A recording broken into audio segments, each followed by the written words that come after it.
Good morning, students. I hope you are all doing well. So, today we will learn how to draw pressure enthalpy diagram and temperature entropy diagram for wet compression. Now, this is you can say a type of vapor compression system in which we use to compress the vapors of refrigerant while they are still in wet state.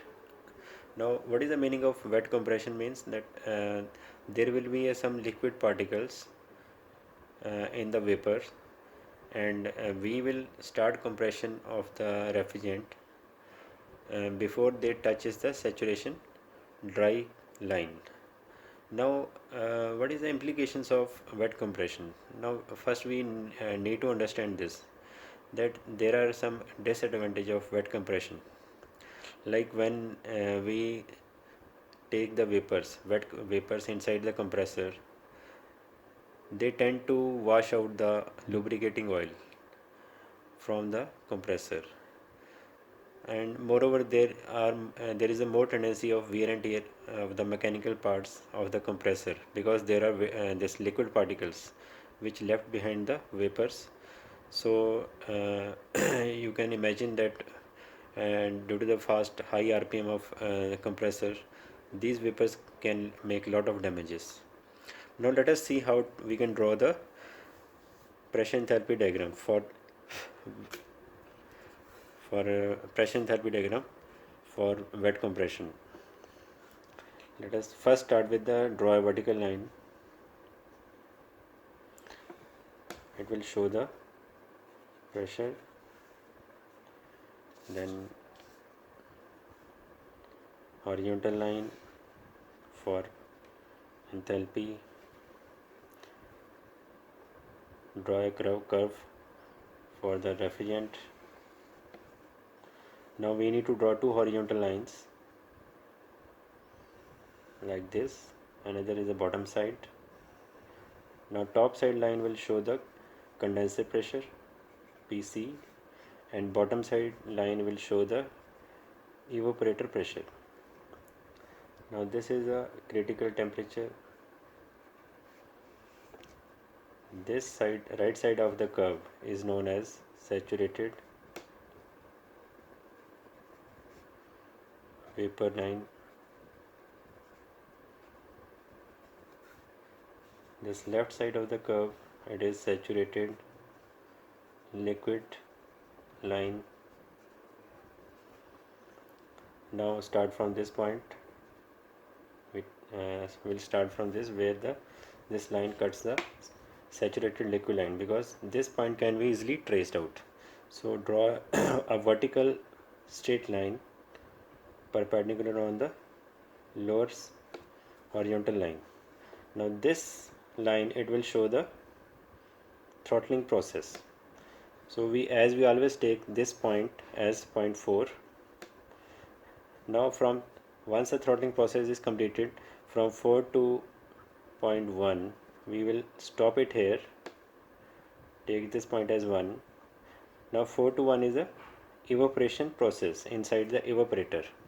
Now 4 to 1, we will not touch the saturated vapor line, because as per definition, this is a wet compression and we have to take the vapors into the compressor when they are still wet. So we will start from here and draw a inclined line which will just touch the saturated vapor curve. Now for 1 to, this is 1 to 2, 1 to 2, it will show the compression work. Now we assume that after the compression, all the vapors, wet vapors, will become just dry saturated vapors. So again from 2 to, this is point 3, 2 to 3, this is condensation, this is condenser work, condensation, this is work input, this is expansion, throttling process, this is evaporation, that is RE. So now we have done our pressure enthalpy diagram. Now let us trace out the enthalpies at various points. Draw the various, extend the various lines. Extend this line 3 to 4 vertical line. Extend line 1. Extend line 2. Now this is our ordinates. So from here to here, this is equal to h3 on h4 because both are equal. From here to here,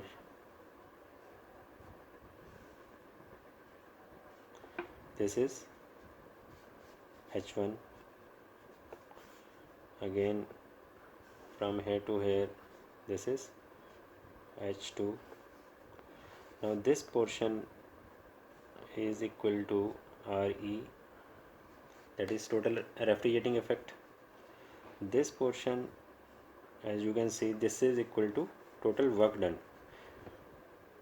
that is happen inside the compressor. So this is work. So now we have traced out the enthalpies at various points. Now these will help us to calculate the coefficient of performance. Now let us highlight this curve.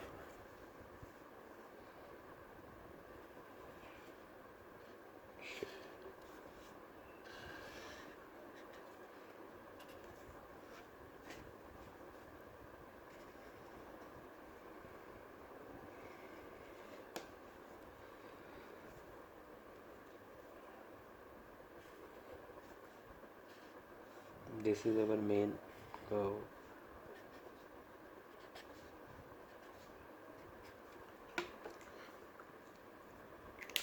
Now let us draw temperature entropy diagram for the wet compression. Take a straight vertical line for temperature. Take a horizontal line for entropy. Now you have to draw a bell-shaped curve for this. Now draw a bell-shaped curve. Now from here again we will take two horizontal lines. One is the bottom side line. It will start like this. Another line for the condenser pressure. So again start from point 3. Take a vertical, this not a curve but a curve from point 3 to point 4. It will be a curve over here. Now from 4 to point 1, it will go up to saturation curve.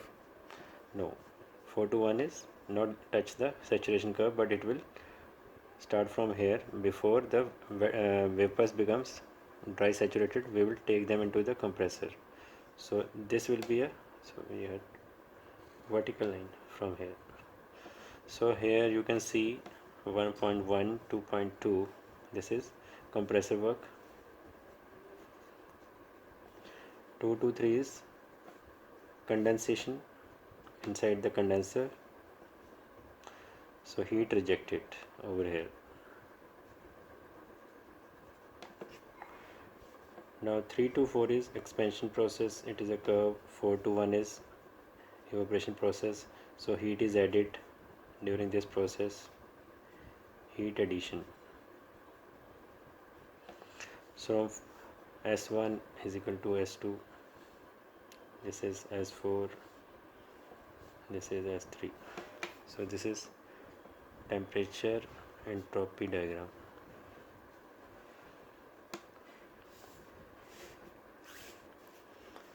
Now let us calculate the COP for the system. Now we know that COP, as per definition, coefficient of performance, it is the ratio of total refrigerating effect produced inside the evaporator divided by total work done inside the compressor. Now we can write it as RE over work. Now R is total refrigerating effect and work done, W. Now we have RE is equal to, now you can see over here RE is equal to H1 minus H4. H1 minus H4. Now we can also rewrite this equation as H1 minus H3 because it will be more relevant. H1 minus H3 because H3 is more easy to locate on the curve. As you can see, 3 is lying over here on the saturated liquid line, so it is easy to trace the point 3 as compared to point 4. So we will take the modified equation, this H1 minus H3. Similarly, for work done, we have W is equal to H2 minus H1. So H2, total enthalpy at point 2 minus enthalpy at point 1, H2 minus H1. So substitute these values over here. We have H1 minus H3 over H2 minus H1. Therefore COP for wet compression is H1 minus H3 over H2 minus H1. So this is our final results for the wet compression.